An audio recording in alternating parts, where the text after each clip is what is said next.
पसंद आपकी, पेशकश हमारी। मोहम्मदिया मंदी house, near Mohammadia shawarma, Khadarbagh, नानल नगर, हैदराबाद।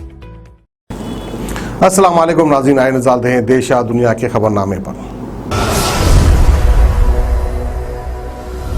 सच न्यूज के खबरनामे में आप सबका इस्तकबाल है। आज की सबसे बड़ी खबर आ रही है ओमिक्रॉन को लेकर, जहां पर ओमिक्रॉन के मामले इतने ज्यादा बढ़ चुके हैं कि पूरा देश इसकी चपेट में आ चुका है। हिंदुस्तान में ट्यूसडे को कोविड-19 पिछले 581 दिनों में सबसे ज्यादा मामले सामने आए हैं। पिछले 24 घंटों में 5326 कोविड-19 के केस दर्ज किए गए हैं। कोविड से ठीक होने वाले की बात करें तो इस दौरान 8065 लोगों ने कोरोना को मात दी, जिसके बाद कोविड-19 से ठीक होने वाले की कुल तादाद 3,41,90,060 पहुंच चुकी है। भारत में रिकवरी रेट अभी भी 95% है, जो कि मार्च 2020 के बाद सबसे ज्यादा है। वहीं अगर मामलों की बात करें तो देश में अभी 80,000 लोगों का इलाज चल रहा है। इस दौरान तकरीबन 500 मौतें भी दर्ज की गई हैं। इसमें मौत का पुराना आंकड़ा भी शामिल किया गया है। वैक्सीनेशन की बात करें तो पूरे देश में अब तक वैक्सीन के 167 करोड़ डोज की जा चुकी है। वहीं पर 60 करोड़ कोविड-19 टेस्ट भी किए गए हैं। दूसरी तरफ भारत में कोविड-19 का नया वेरिएंट ओमिक्रॉन भी तेजी के साथ फैल रहा है। अब तक 12 राज्यों में 200 मामले सामने आ चुके हैं। इनमें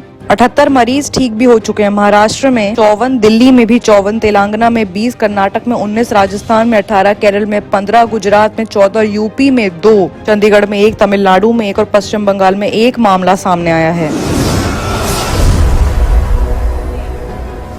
वही बात अगर राहुल गांधी की करें तो राहुल गांधी का बयान सामने आ रहा है कि 2014 से पहले लिंचिंग शब्द सुनने में भी नहीं आता था। राहुल गांधी ने thank you Modi ji hashtag के साथ ट्वीट करते हुए प्रधानमंत्री नरेंद्र मोदी को निशाना बनाया है। कांग्रेस के पूर्व अध्यक्ष राहुल गांधी ने पंजाब और कुछ बाकी जगहों पर भीड़ द्वारा पीट कर कथित तौर पर मार डालने की लिंचिंग की हालिया घटनाओं के में ट्यूसडे को इल्जाम लगाया कि 2014 में नरेंद्र मोदी सरकार बनने से पहले लिंचिंग शब्द सुनने में भी नहीं आता था। गौरतलब है कि संडे को पंजाब के कपूरथला के निजामपुर गांव में गुरुद्वारा सिख धर्म के निशान साहिब का अनादर करने के इल्जाम में एक शख्स को भीड़ ने पीट कर कथित तौर पर मार डाला। इससे पहले अमृतसर के स्वर्ण मंदिर में सैटरडे को कथित बेअदबी को लेकर भीड़ ने एक और शख्स को पीट कर कथित तौर पर जान ले ली। हालांकि इस पर काफी मंत्रियों ने बयान दिए, जिसमें नवजोत सिंह सिद्धू ने भी कहा था कि ऐसे लोगों को फांसी दे देना चाहिए, लेकिन अभी भी से लिंचिंग पर फर्क नहीं पड़ा है।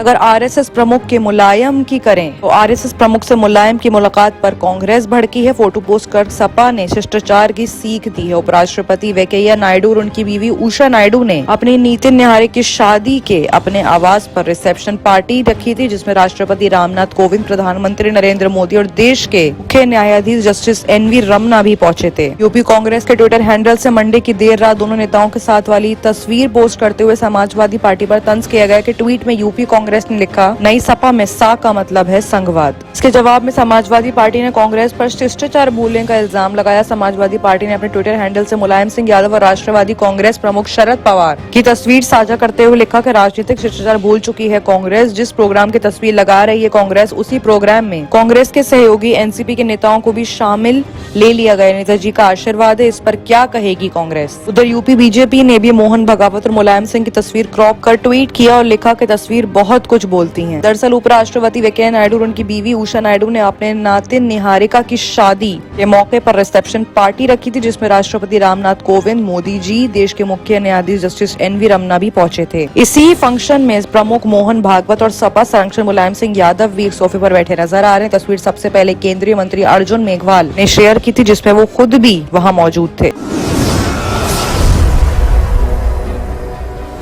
ये बात अगर पंजाब की करें तो पंजाब में अकाली नेता बिक्रम मजीठिया के खिलाफ केस दर्ज होने पर नवजोत सिंह सिद्धू ने ट्वीट करके खुशियां जताई हैं। नवजोत सिंह सिद्धू और सत्ताधारी कांग्रेस पार्टी के बाकी नेता विपक्ष के सदस्य मजीठिया के खिलाफ मामले में केस दर्ज करने की मांग कर रहे थे। पंजाब के पूर्व मंत्री और अकाली दल विधायक बिक्रम सिंह मजीठिया पर राज्य में ड्रग ट्रैफिकिंग को लेकर पुलिस के केस दर्ज किए गए थे। अधिकारियों ने ट्यूसडे को जानकारी दी है। पंजाब राज्य में होने वाले विधानसभा चुनाव पहले इस कार्यवाही रियासत तेज हो चुकी है। एफआईआर उसकी की कॉपी को देखा जा रहा है, जिसमें कहा गया है कि मजीठिया पर जानते हुए भी अपनी संपत्ति या ट्रांसपोर्ट का ड्रग्स स्मगलिंग और ड्रग्स की बिक्री के लिए फाइनेंस का इंतजाम करने का इल्जाम है। पंजाब में ड्रग्स के बुरी तरह से यूज करने को रोकने के लिए स्पेशल टास्क फोर्स की रिपोर्ट के आधार पर यह FIR दर्ज की गई थी। न ही सिर्फ नवजोत सिंह सिद्धू बल्कि इसके बीच पंजाब के पूर्व CM प्रकाश सिंह बादल ने इस मुद्दे पर सरकार पर निशाना साधा। उन्होंने कहा है कि हमें अच्छी तरह से पता है कि सरकार ने बादल और मजीठिया पर केवल केस दर्ज करने के लिए 3 DGP बदले हैं। मैं अरेस्ट के लिए तैयार हूं, वो आकर मुझे गिरफ्तार कर सकते हैं। गौरतलब है कि हाल ही में एक अधिकारी ने मजीठिया के खिलाफ केस दर्ज करने से इनकार कर दिया था और मेडिकल लीव पर चला गया था। शिरोमणि अकाली दल के प्रमुख सुखबीर सिंह बादल ने पूर्व भी इस मुद्दे पर मजीठिया के हित में यानी कि सपोर्ट में मजबूती से आगे आना पसंद किया है।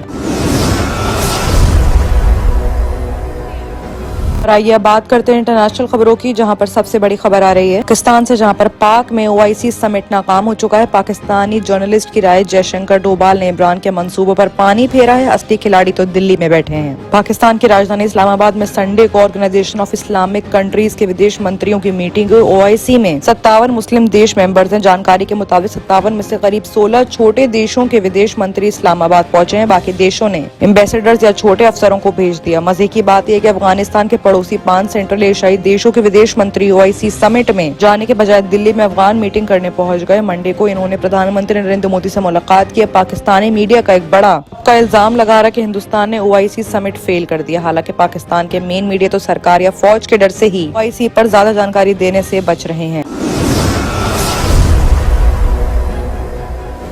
बात अगर तुर्की की करें तो तुर्की में अंद्रोआन मनमानी से डूबती इकोनॉमी सामने आ रही है। गिरती करेंसी से बढ़ती महंगाई, सब्सिडी वाली ब्रेड के लिए लंबी लाइंस लगी हुई और सड़कों पर प्रोटेस्ट भी चल रहे हैं। दुनिया में इस्लाम का खलीफा बनने की चाह रखने वाले राष्ट्रपति रेचेप तैयब अर्दोगन का देश तुर्की उसके दोस्त पाकिस्तान की ही तरह पूरे वक्त से गुजर रहा है। देश की करेंसी लीरा लगातार कमजोर हो रही है और महंगाई दर 21% को पार कर चुकी है। खाने पीने के सामान की कीमतें इतनी ज्यादा बढ़ गई हैं कि सब्सिडी पर सस्ती ब्रेड खरीदने के लिए दुकानों के बाहर लंबी लाइन लगी है। तुर्की में ब्रेड लोगों का कल्चर का हिस्सा है। लगभग हर खाने के साथ ब्रेड खाई जाती है। तुर्की के हालात आने वाले दिनों में और भयानक हो सकते हैं क्योंकि राष्ट्रपति अर्दोगन इकोनॉमिक थ्योरीज के बिल्कुल अगेंस्ट चल रहे हैं। बात अगर यूएस की करें तो यूएस में ओमिक्रॉन से पहली मौत का मामला सामने आ रहा है। टेक्सास में एक मरीज ने दम तोड़ दिया है। नए वेरिएंट का संक्रमण एक हफ्ते में 3 बढ़कर 76 तक पहुंच जाता है। ओमिक्रॉन में कोविड-19 के ओमिक्रॉन वेरिएंट से पहली मौत का मामला सामने आ रहा है। मरने वाले की उम्र 50 से 60 साल के बीच में बताई जा रही है। स्वास्थ्य विभाग ने बताया कि इस शख्स ने वैक्सीन की एक भी डोज नहीं लगवाई थी। वहीं व्हाइट हाउस ने बताया है कि फुली वैक्सीनेटेड और बूस्टर डोज लगवा चुका स्टाफ मेंबर कोविड-19 पॉजिटिव मिला है। ये शख्स 3 दिन पहले बाइडेन के आसपास करीब 30 मिनट तक रहा था। बाइडेन की रिपोर्ट अभी तक नेगेटिव आई है। बाकी की तमाम खबरों के लिए देखते रहिए सच न्यूज।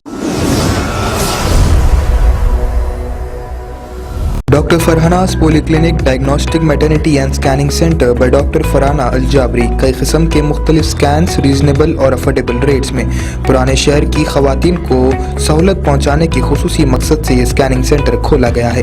कई मुख्तलिफ मर्ज व अमराज का इलाज डॉक्टर फरहाना पॉलीक्लिनिक पर किया जाता है। डॉक्टर फरहाना अल जाबरी और दूसरे एक्सपर्ट्स की निगरानी में खुसूसी लेडीज़ और बच्चों का इलाज किया जाता है।